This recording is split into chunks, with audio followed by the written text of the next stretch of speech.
Hello guys, good morning, જય સોમનાથ. કેમ છો બધા? મજામાં ને? આજે સવારમાં પાર્સલ આવી ગયું હતું. આવ્યું અને મેં ચેક કર્યું કે કેવું છે. તમે કોમેન્ટમાં બતાવજો કેવું છે. અગર તમને એવું જોઈએ છે તો મને કહેજો, હું લિંક શેર કરીશ. પછી મેં બધાને બતાવવા ગઈ કે કેવું લાગે છે, તમે જુઓ. પછી અમે જમવા ગયા, ત્યાં લડાઈ થઈ ગઈ થોડી.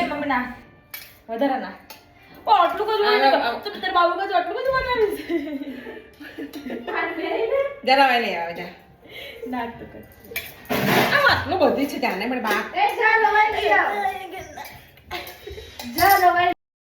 પછી છાશ બનાવવા માટે પણ થોડી લડાઈ થઈ ગઈ. અહીંયા એક કે હું બનાવું, બીજી કે હું બનાવું. જમી લીધા પછી આ ફ્રૂટ્સ કટ કરી દીધા મારી મમ્મીએ.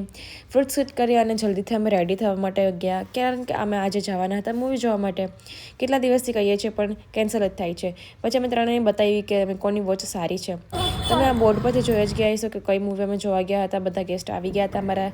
પછી અમે ગયા અને ડેનિસ અને નાનીને અમે ડરાવતા હતા કે અહીંયા ભૂત આવે છે. પછી એના પપ્પાએ તેડી લીધી. અમારા ઘરમાંથી એકથી એક અફલકણા છે. કંઈક ને કંઈક, ક્યાંક ને ક્યાંક મસ્તી સૂઝે છે. તો આ બોટલમાં હતી, અમે સોડા ભરીને લઈ ગયા અને એ ચેક કર્યું હતું, પણ અમે એ બોટલ જ ના બતાવી. આ મૂવી કેટલું સરસ છે. તમે પણ અગર ના જોયું હોય તો તમે જરૂર જાજો. પછી ત્યાંથી અમે નીકળ્યા તો રિક્ષામાં બેઠા, તો રિક્ષા તો આખી ખરાબ હતી, તો અમે બીજી રિક્ષામાં બેઠા. આ પર્સ કેટલું ક્યુટ લાગે છે ને.